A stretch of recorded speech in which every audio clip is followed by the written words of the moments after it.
So pretty cool. My dad's a really good woodworker. He's got a really nice shop back there. He just built me, let me show you, a ton of these beveled MDF panels with fake rivets for all of the different panels. He built me a ton of these pipe pieces. So it's PVC. They're a little heavy, but I'm gonna mount these on for some kind of piping. So I've got a ton of these, very James Cameron Aliens-esque. So I'm gonna be attaching all these to the panels and pretty much getting there on the detail stuff, and then I gotta start painting. All right, this is like day 4, maybe day 5 of building. So what I'm doing here is I'm edging out, again, trying to be as cheap as possible. I'm hoping that the paint job's gonna cover this, but I'm trimming all my openings, doors, windows, hatches. This is gonna be like a sleep pod, and that's gonna be one that is closed and then is open at the end. So the door will be over there, lined in foam. Yeah, the paint job's gotta cover a lot of this. I don't have the space to fully assemble it. You can see it's 8 huge pieces.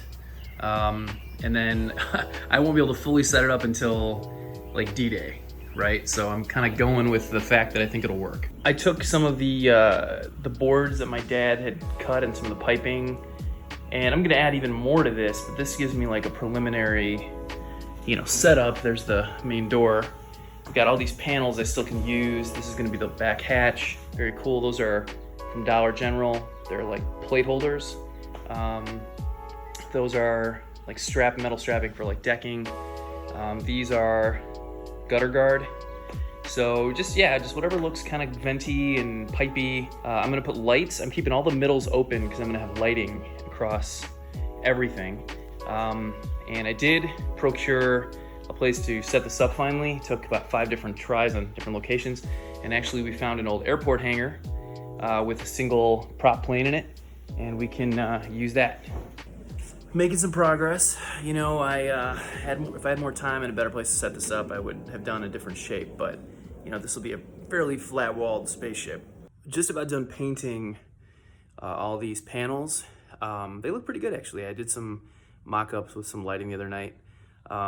This is all in my imagination, so I'm just guessing how this is gonna look. For cheap, I got this $9 clearance paint, which is actually black, but with some really dark shades of blue. And I'll tell you what, it actually looks really stinking awesome. I was gonna go with just a jet black, but can't really see it here. But it's cool. And honestly, the set's gonna be pretty dark anyway. These are gonna be my Cryopods, where 2 of the actors should be able to crawl in. I'm gonna build little beds, probably line it like foam board, something really simple. Light it in a unique way. Lighting is everything in this. So if we light it correctly, it's gonna be believable. This week I'm gonna be starting the control panel, which is gonna be the front of the ship. It's gonna have a big monitor and then 2 small monitors with controls, a bunch of switches and buttons, some cool LED lighting. I was gonna originally run electrical, because I think I could do that. But honestly, I got about 3 weeks till this has to be ready. I wanna set it up in 2, and I have another shoot for some green screen and another on location shoot for this film too. So I just don't know if I'm gonna have the time to get really crazy. I just want it to look like a ship, okay? And so I'm kind of doing the bare minimum to make it awesome. And so far I've spent, I think I'm right now at $600 total. And that's pretty much most of the set. The only thing I'm gonna have to buy is a few switches, little doohickeys. I'm borrowing some plywood from my dad, so. All right, we're having a bit of a heat wave here in Chicago, so it's like 97 and high humidity. So anyway, I'm building this console. Thank you very much to Dennis Bilen, my dad, who is a far greater woodworker and has tons of experience. Coat of paint on this. Again, I'm not getting crazy. Got an old HP monitor here, a couple little tablets, bunch of buttons from American Surplus. These don't really do anything, but they are, I might put a little bit of lettering down here, just whatever I have time for. But these 3 monitors will have power, and my main story graphics are gonna be here. It had potential. Again, we just didn't have the time or the resources to do everything that I wanted to do. But between this, the way we light it, it should be cool. The ship is about 90% built. I have to light it. I'm working on some graphics. I do a little After Effects. I can't spend a ton of time on these, so I'm using some pre-built HUDs, we call them, or interfaces just from YouTube and Pond 5 and Video Hive and things like that. But I am creating the graphics that help with the story. So let me show those to you real quick. So this is one of the slides. We have to know kind of where they are in their journey. So 80%, just bare minimum, simple. It's got a little bit of a retro vibe. And then I have a ship's log as well. That, again, when it plays, it's a little wavy and kind of distressed looking.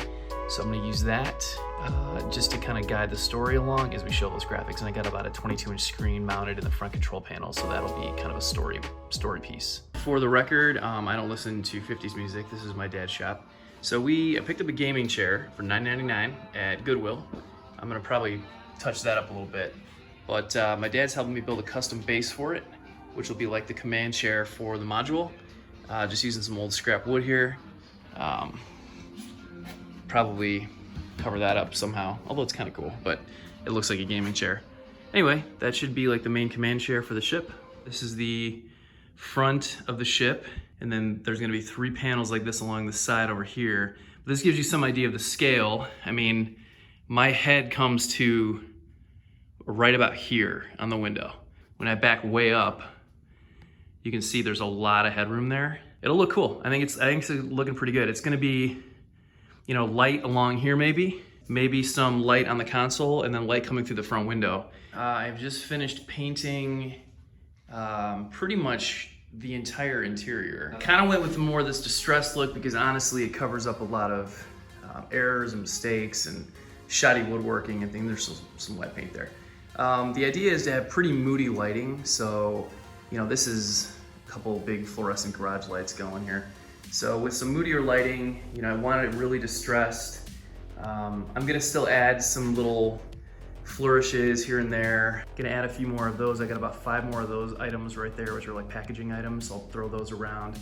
Gonna add some piping on these seams right here. There's kind of a gap there. I might just honestly gaff tape it. I don't think you'll even notice it, but tried to I actually found this technique where I painted it black, kind of more of a midnight bluish black.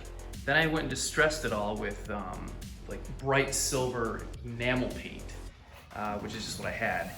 And then I decided it actually looked kind of cool. You can kind of see it here. I took some black spray paint and gave it kind of a shading almost, like right here. And it just created like more of a vignette around these panels. And I did that with most of the panels. That ended up looking pretty cool. Because when I overdid it with the silver, it's like too much. It's like haunted house.